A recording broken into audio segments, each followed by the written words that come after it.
सबसे पहले जन्म में बहुत बहुत स्वागत है आपका। जी। क्या हुआ है, पूरा मामला आपसे जानना चाहेंगे जो खबर आ रही है। पानी सर से गुजर चुका है। यही जी। बोलूंगी कि मतलब होता है ना कि इंसान आप कब तक किसी को दबाओगे, मेंटली सेक्सुअली हरास करोगे। 15 साल हो गए हैं, जी। हमने अपनी जान दी है सीरियल में। सब एक एक कैरेक्टर ने, एक एक वर्कर ने, एक एक यूनिट मेंबर ने, जी। सब ने अपनी जान दी है। लेकिन फिर आप हर चीज में उसमें शोषण करो, आप उसको हर इसको अलग रखो कि जी। इतना भेदभाव करो, जी। ये सही बात नहीं है। लेकिन ठीक है, अब ये होता है ना कि बीइंग अ वुमन एक हो जाता है कि आप उस डर में जीते हो कि यार बोला तो दुनिया क्या सोचेगी, कोई क्या बोलेगा, और मेरे मतलब घर वाले क्या बोलेंगे, खास जी। करके इन-लॉज़ क्या बोलेंगे, जी। इन-लॉज़ के फ्रेंड्स क्या बोलेंगे, ये वाली चीज़ पहले हो जाती है। दूसरा, I am the working woman and I am getting money from there, जी। मेरा घर उससे चल रहा है, और of course name fame and everything है। Of course I am very very very grateful for the show, very grateful even to Asif Modi and everyone else, because उन्होंने इस शो में मुझे सिलेक्ट किया है। और भगवान की दया से ये मुझे ये मिला है। बट ये जी। भगवान की दया है, आप सिर्फ निमित्त हो। जी। आप भगवान बनने की कोशिश मत करो जी। कि आप सोच रहे हो कि आप भगवान बन के मैं हर चीज को ये करूंगा, ये नहीं। तो उस चीज में बहुत साल से हम सह रहे हैं। मैं मेरी बात करी, बहुत जी। लोग हैं ऐसे, जी। उनको जिनको बोलना है वो बोलेंगे, मैं मेरी बात करूंगी कि बहुत साल से सह रहे हैं। और अब एक मतलब एक हद हो गई यार। जी। मतलब कि जैसे मुझे प्रेगनेंसी से भी निकाला गया था। जी। मैं आई वाज 4.5 months प्रेग्नेंट, मुझे रिप्लेस किया गया था। 8 April 2013 was the last day of my shooting. हाँ। और मैंने उनसे बहुत रिक्वेस्ट भी किया कि सर मुझे करने दीजिए काम, मैं करना चाहती हूँ 9 महीने तक। बोले नहीं नहीं नहीं, सोडी गुरुचरण जा रहा है तो आपको भी रिप्लेस करना पड़ेगा। मैंने कहा क्यों? हम्म। when the audience when आपको इतना पसंद करते हैं क्या? हाँ मतलब पसंद करती हूँ, मैं करना चाहती हूँ, आप मेरा क्लोजअप ले लो। नहीं नहीं नहीं, लोग एक्सेप्ट नहीं करेंगे कि सोडी चला गया तो रोशन की वाइफ मतलब सोडी की वाइफ हम्म। प्रेग्नेंट है। मैंने कहा हम्म। अरे तो जो भी सोडी आएगा वो सोडी तो होगा ना। Hmm. If I am shown pregnant, मैंने कहा ठीक है, आपको प्रेगनेंसी से इशू है तो just show me, don't show me as pregnant, just hmm. Take my closeups. मैंने हम्म। कहा मैं सरदार की बीवी हूँ, आप मुझे दिखा दो कि मैं गुरुद्वारे में ये कर रही हूँ। हम्म। गुरुद्वारे में मन्नत मांगी है मैंने, और जस्ट आई एम जस्ट कि मैं सलवार कुर्ता पहनूंगी एक साल हम्म। तक, तो हम्म। ऐसा भी कर सकते हो। तो उन्होंने हर चीज के लिए मना किया। चलो ये तो बहुत पुरानी बात है, 2013 की बात कर रही हूँ। वो हम्म। सब तो मैं भूल के, मेरा मैं बहुत स्पिरिचुअल पर्सन हूँ। मेरे को भगवान ने वापस इसलिए लाया क्योंकि मेरा यहाँ कार्मिक अकाउंट फिनिश नहीं बाकी था। जी। तो मैं इसलिए वापस आई। लेकिन इतने साल तक बहुत सारे इंसिडेंट्स हुए हरि जी, इस बीच में जी। इस इतने सालों में बहुत सारे इंसिडेंट्स हुए जब हम बहुत बार चुप रहे। लेकिन यही बिकॉज ऑफ लोग क्या सोचेंगे, डर है जी। कैसे हम बोले इन सब चीजों को। और मतलब हिम्मत नहीं होती थी। Trust me, the main thing is ना कि हिम्मत नहीं है जी। कि जी। कैसे इस चीज को बोले यार। मतलब फियर फियर जो होता है ना। जी। लेकिन अब ये है कि इनने इतना डरा दिया ना कि डर ही खत्म हो गया है। जी। सीधी सी बात। जी। मतलब तो अब ये हुआ कि देखो, मैं तो कुछ नहीं करना चाहती थी, फिर भी I was working happily and everything. But on 7th of March जी। 2023 मेरी मैरिज एनिवर्सरी थी और अपनी होली का दहन जी। थी। तो उस दिन मैंने एक दिन पहले वहां पर डायरेक्शन टीम को बोला कि मुझे हाफ डे चाहिए है। हम्म। तो मेरे 365 दिन तारक मेहता को रहते हैं। हम 15 साल से, मैंने सब जानते हैं, मैंने बाहर कुछ नहीं किया। जी। कुछ लोग कर भी पाते हैं तो उनका एडजस्टमेंट किस तरीके से करते हैं वो जानते हैं। मैं तो पूछने में भी डरती हूँ कि भैया ठीक है, मैं यहीं सेफ एंड सिक्योर हूँ, मुझे बाहर पूछना भी नहीं है, क्योंकि लास्ट मोमेंट पे मना कर देंगे, सामने वाला भी काम नहीं जी। मेरे को वो जी। करेगा। तो I don't take work outside also. पर द थिंग इज कि 7 मार्च को मैंने, जब ये पर्सनल काम था, तो मैंने बोला मेरे को हाफ डे चाहिए। तो बोला ठीक है, हम ट्राई करेंगे ऐसा वैसा। मैंने कहा हाफ डे नहीं होगा तो even 2 hours is enough, okay. I can go and come back because my daughter waits hmm. for Holi entire year. हम्म। उसके लिए सबसे उसका फेवरेट है, मुझे 2 घंटा मेरी बच्ची के साथ होली खेलना है। जी। तो हाँ हाँ हाँ हाँ बोला गया। और उस दिन ऐसे सर्कमस्टेंसेस हुए कि उन लोग ने नहीं किया। मैंने सब कुछ बोला। मैंने हम्म। बोला कि मैंने कहा सर मुझे मुझे आप मतलब कल बुला लो। बोले नहीं। मैंने कहा सर मैं अभी 2 घंटे बाद आ जाती हूँ। नहीं। मैंने कहा सर मेरा क्लोजअप छोड़ दो, मैं हम्म। थोड़ी ना जेठालाल कि आप मेरे क्लोजअप के बिना ऑडियंस को फर्क पड़ेगा। नहीं, जी। वो भी नहीं कर सकते। एवरीथिंग वो हुआ तो मेरा दिमाग गया कि क्या है यार, मैं क्यों काम कर रही हूँ। अगर मैं 15 साल देने के बाद मेरी बच्ची को 2 घंटा नहीं दे सकती हूँ तो it's useless working here. I exactly. Told my husband, I called him, he said कि जेनी आ जाओ, आ हम्म। जाओ घर। तो मैंने बोला कि इन लोग मेरा पैसा रोक लेंगे 3.5 महीने का। तो उसने हम्म। बोला जेनी आ जाओ वापस, हम्म। छोड़ दो पैसा, उन लोग को दान दे दो। हम्म। मैंने कहा उन लोग मेरे को रिप्लेस करेंगे। बोले जेनी करने दो, हम्म। आ जाओ तुम। तो उस मयूर के, मेरे हस्बैंड के बल पे मैं घर आई एंड मतलब आज जब मैं निकलने लगी तो मुझे जतिन बजाज जो हमारे एग्जीक्यूटिव प्रोड्यूसर है, उन्होंने मेरी गाड़ी, जब मैं गाड़ी रिवर्स करी थी तो मेरी गाड़ी के सामने पहले मुझे बहुत रोका गया। गाड़ी के सामने मैं डायरेक्टर को बोल के आई कि सर मैं जा रही हूँ, हाथ जोड़ के उनसे मैंने माफी मांगी। मैंने कहा सर मैं जा रही हूँ, माफ करिएगा, कुछ भी भूल चुकी हुई माफ कर दो, लेकिन मैं जा रही हूँ। क्या नाटक कर रही हो? हाँ, क्या नाटक कर रही हो? अभी बताता हूँ क्या कर सकता हूँ। वहां मेरी सटकी के क्या, मैंने बोला क्या करेगा रे? मैंने कहा मेरे 3.5 महीने का पैसा रोकेगा? रख, मेरी तरफ से दान है तुझे। और क्या करेगा? मेरे को रिप्लेस करेगा? I have already been replace, there is nothing new about that.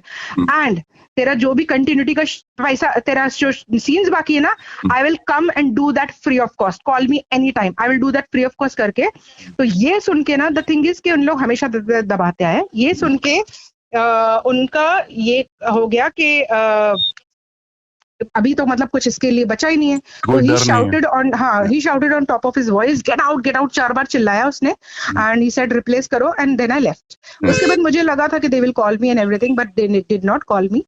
And सीधे मुझे 24 मार्च को उन्होंने, सोहिल ने मेल पे और व्हाट्सएप पे नोटिस भेजा कि हमारा मेकअप, हेयर, राइटर, इस सबका पैसे का नुकसान हुआ है क्योंकि आप शूट छोड़ के चले गई हैं। Personal makeup man, hair dresser और राइटर्स नहीं भेज रहे थे भाई।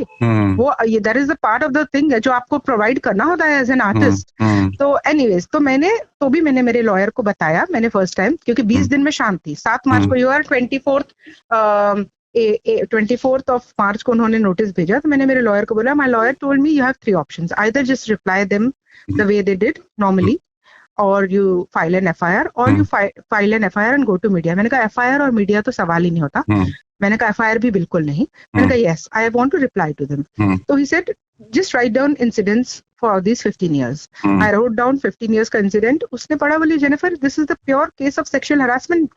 Your producer is asking you to come to his room every, कितनी बार तुमने खुद लिखा है कि बोल रहे हैं कि सिंगापुर में ये हुआ था कि 7 March 2019 we were in Singapore. And तो क्या होता है कि ऐसे सोचते हैं कि यू नो मॉडर्न लड़की है, पारसी लड़की है, तो यू नो ये आ जाएगी, है ना, ऐसा जो भी सोचा होगा फॉरेन में। तो बार बार मुझे कि अरे, जैसे 7 March 2019 was my marriage anniversary, तो मुझे 8 मार्च को उन्होंने बोला कि आज तो एनिवर्सरी नहीं ना, आज तो कोई गिल्ट नहीं है, आ जाओ रूम में। तो मैं तो मतलब डर के इग्नोर किया, चले गए मैं। फिर उन्होंने नेक्स्ट डे मुझे बोला धीरे से कि बड़ी सुंदर लग रही हो, तुम्हारे होंठ बड़े सुंदर, ऐसा लगता है पकड़ के किस कर दो। And I was shaking, I was like मैं क्या करूं। मैंने मेरे 2 कलीग्स को बताया, मैं उनका नाम नहीं लेना चाहती, उनको बोलना होगा वो अपने आप आएंगे।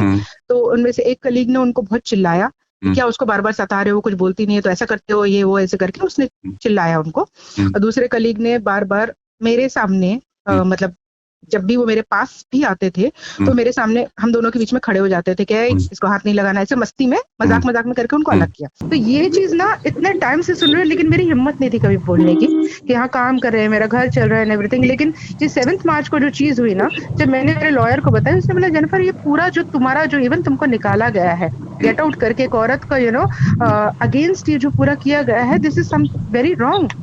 तो you have to speak against them. मैंने कहा नहीं, मुझे नहीं करना है, मुझे नहीं करना, मुझे लफड़े में पढ़ना नहीं, मुझे ना जवाब देना है, मुझे सिर्फ उनको व्हाट्सएप पे जवाब देना, खत्म। मैंने उनको सिर्फ व्हाट्सएप पे जवाब दिया। मुझे लगा ये पढ़ के, because they know that it is right. Even Sohail and Jatin, they know that जो भी आसिफ मोदी के लिए भी मैंने लिखा है, एवरीथिंग इज राइट, बिकॉज वो दोनों मेरे को हमेशा मस्ती में छेड़ते थे आसिफ मोदी के लिए, ठीक है। तो वो मजाक में ऐसा होता था, वो अलग बात थी। लेकिन ये पूरा जो मैंने जब उनको भेजा, तो उन्होंने मुझे एक कलीग के द्वारा फोन भी कराया कि पागल हो गई क्या, सेक्सुअल हरासमेंट का केस करे। मैंने कहा, मैंने वो कलीग को बोला, मैंने कहा तू बीच में नहीं है ना, तो तू भी जाएगा, कि बिना मतलब कि तू इसमें मत पढ़। जब if you are not helping me, don't stop me, okay. So your name will be notice कि you are trying to be on their side, so you just be away from that.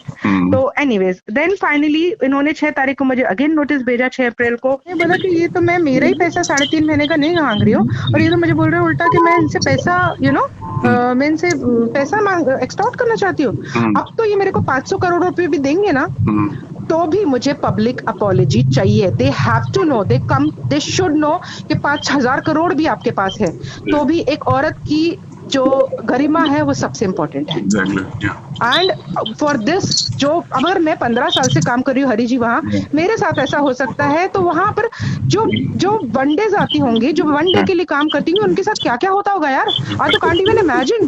सही बात। तो my husband, phone was on speaker, my husband said तुम्हें क्या कर रही हो Jenny, you are selling your soul, Why are you listening to this person? तो वो सोहेल एकदम गुस्से में आ गया कि ऐसा वैसा ये वो, बात कराओ तुम्हारे हस्बैंड से, ऐसा वैसा ये वो, ऐसे ना ऐसे बहुत बातें बढ़ी। दैट टाइम हस्बैंड से, जेनी तुम क्यों सहन कर रही हो सब ऐसे? फिर बहुत सारे इंसिडेंट हुए, उसने मेरा हाफ पर डे एक बार काटा, मेरा 3 महीने पहले मैंने जो डेट की उसका मेरा हाफ पर डे काटा, ऐसे बहुत सारे इंसिडेंट्स हुए। मेरे को मालदीव से वापस बुलाया, ये सब तो छोटे छोटे हैं, बट ये सब मैं सब इग्नोर करती रही, बहुत साल तक इग्नोर करती रही। आसिफ मोदी ने बहुत बार मुझे सामने बहुत सेक्सी लग रही हो, बहुत ये लग रही हो, ठीक है चलो, that is also I took it casually. पर ये जो सिंगापुर वाला हुआ ना, वहां से मैं हिल गई कि मतलब ये यार दिस मैन इज खतरनाक। अभी एफआईआर के बाद कोई जवाब उधर से आया कुछ? वहां से मतलब आप आसिफ मोदी से बोल रहे हैं? जी, आसिफ मोदी से। सो द थिंग इज कि मैंने 8 अप्रैल को किया था ये, एंड 10th of April को I got a call from anonymous call saying that he is Asif Modi's friend, and आप मतलब हम इसको मिल के करते हैं, करते हैं, सुलझाते हैं। मैंने कहा नहीं। बोले नहीं करेंगे आप? मैंने कहा नहीं। बोले पक्का नहीं समझू? मैंने कहा नहीं। बोले पक्का नहीं।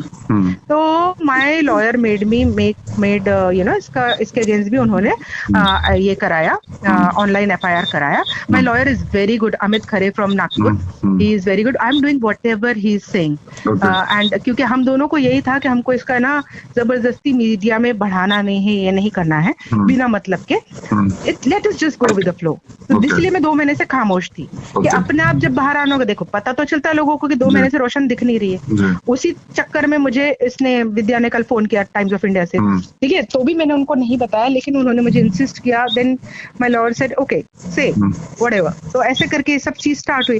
तो मुझे बाहर निकलना है तो निकलना है ना, पाप का घड़ा भरता है ना, तो अपना फिर वो फूटेगा ही। तो एक हर चीज का एक टाइम होता है हरी जी, वो चीज को मतलब जरूरी था वो करना, कि इतना सब सहन कर चुके हैं हम। मेंटल तो आप सोच भी नहीं सकते हैं, इतना था मतलब। और सेक्सुअल भी मैंने जो भी बताया, और जो भी इस तरीके से मुझे गेट आउट करके निकाला गया, मेरी गरिमा को ठेस पहुंचा के इस तरीके से मुझे निकाला गया एक औरत को, और जिसके खिलाफ किसी ने कभी कोई नहीं बोला। मतलब ये 2 महीने से बाहर भी नहीं आई, आप सोचो मतलब कितना सीक्रेटिव प्रोडक्शन हाउस है, कितने सीक्रेटिव कलीग्स हैं एवरीवन। तो ठीक है, व्हाटएवर। ठीक है, हमसे बात करने के लिए बहुत बहुत धन्यवाद। Thank you so much.